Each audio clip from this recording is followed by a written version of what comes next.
What do you think's different about it from previous elections?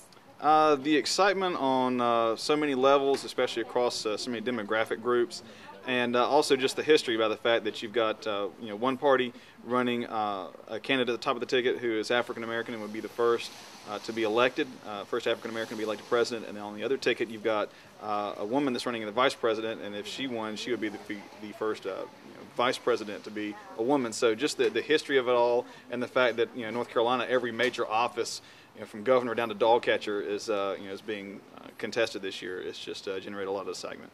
Overall, like, this is a presidential election year, of course, and it's usually more people voting than normal, like on an off year.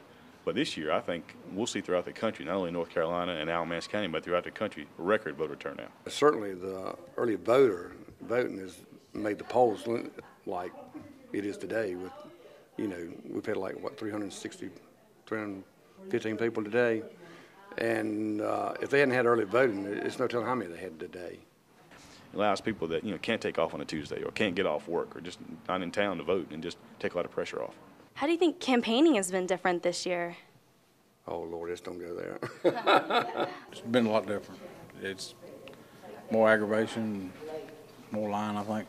The candidates have their own Facebook pages or MySpace pages, and they have groups where you can join groups to vote for certain individuals, and that's just neater, to see that, and just the internet, of course. Even started with the Obama girl a long time ago, but that's its own phenomenon. But I think using MySpace and Facebook and other places like that to start a group, something new, I'd say, for this election that we hadn't seen in the past.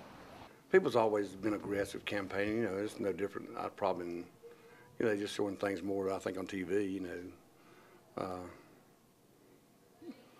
There's not a whole lot of difference, probably. I think it's a big year for voting in youth categories. I think so. They've the media have talked about that the youth are a little more excited this year. Now, whether they turn out is going to be the interesting thing.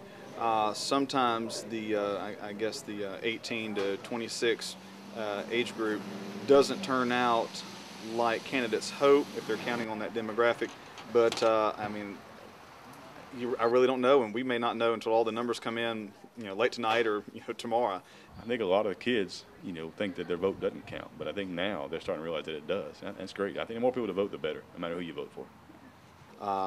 But I would hope that that folks, not just in that age group, but all over, educate themselves and cast an educated vote. Whether you're one party, this party, another party, get educated and go vote. Whether you're 18 or 100.